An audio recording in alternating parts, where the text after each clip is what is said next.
হরে কৃষ্ণা।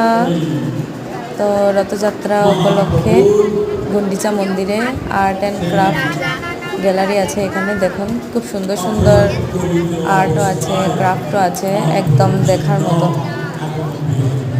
ভক্তদের কত ট্যালেন্ট দেখুন,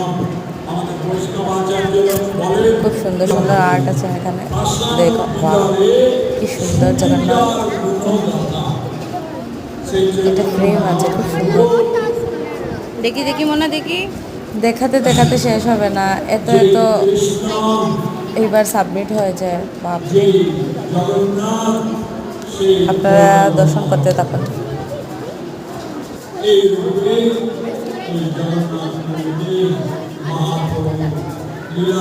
শুরু করলেন আর থেকে 18 বছর ধরে এই জগন্নাথের রথযাত্রা মহাপ্রভু অংশগ্রহণ করেছিলেন। আর সমস্ত বন্দীয় ভক্তদের যে কি ওটো কৃষ্ণরে দেখো, বাল গোপালই দেখো, আপনাদেরকে আনতেন এবং তারা সবাই মা জগন্নাথ। রথযাত্রায় যোগদান করে আর এই রথযাত্রা সারা পৃথিবীব্যাপী হচ্ছে, সারা পৃথিবী, কোন জায়গায় আর বাদ নেই।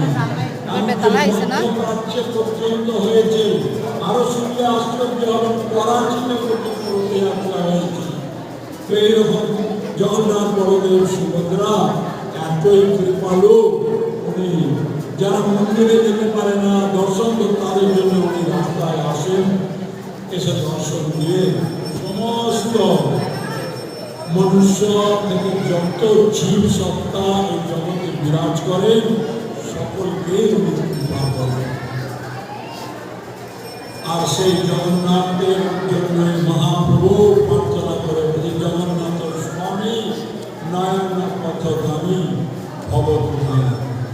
এই জগন্নাথ তুমি আমার নয়ন পথের পথে, অর্থাৎ জগন্নাথ মহাপ্রভুকে যেরকম নির্দেশ